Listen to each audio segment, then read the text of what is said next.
Okay, I've been busy since the last video. You should see that we have the clothing colors. There's a variety there. And not only that, they're somewhat matching. Like there's a green motif here and a peach motif here. Is motif the right word? Yeah, so what I have done is I have gone into the I've created this Atlas Overcrowd, Atlas, and I have created this gradient curve here, which is just, see these colors on the top? So I've just gone and created a bunch of colors that looked all right. So I had the material editor open, and I was like, experimenting with different colors. And I sort of every time I found a color that looked okay, I went, yeah, all right. And I added it to this curve. So this is between 0 and 1, and they're stepped as well. So when the random value goes between 0 and 1, when it chooses the color, it won't blend between the two. It would either cleanly land on one of these colors.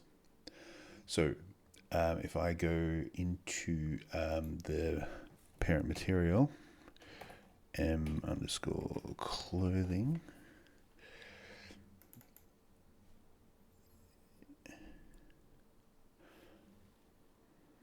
right, and per instance, search for per instance.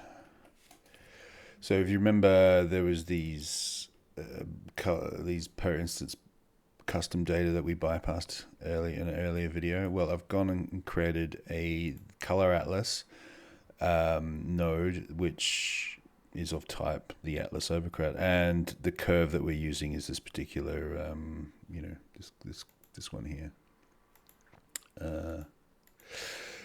So the value that comes in is between 0 and 1, and that is on parameter 14. So if I go into the panel, you'll see that I've added this parameter 14 here. Now, another thing you might notice is that there's a scale variation. Some of the characters are, taller than others, and also I've increased the density. So there's 2 to 1 of this type of character, the city sample, to the Manny android character. So, if you say you don't want them to match, right?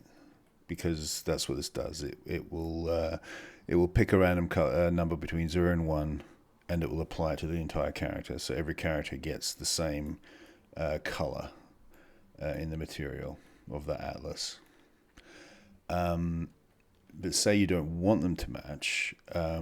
This is a new concept that we haven't introduced yet. That each one of these meshes have their own per instance parameter. So if I remove this parameter from here, well, I'll give it a copy before I get rid of it. Delete and then repopulate.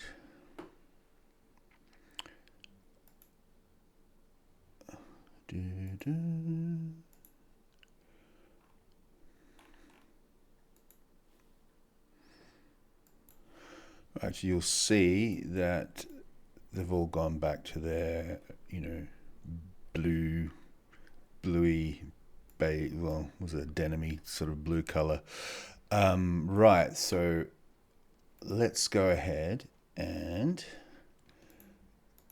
actually let's select all of them, group select, and then edit by, actions, edit selection in property matrix. Right, and we all want it to give, so there's pin columns and details, just go into the details panel, and then we're going to add that parameter that we copied from earlier. Okay, now save that out.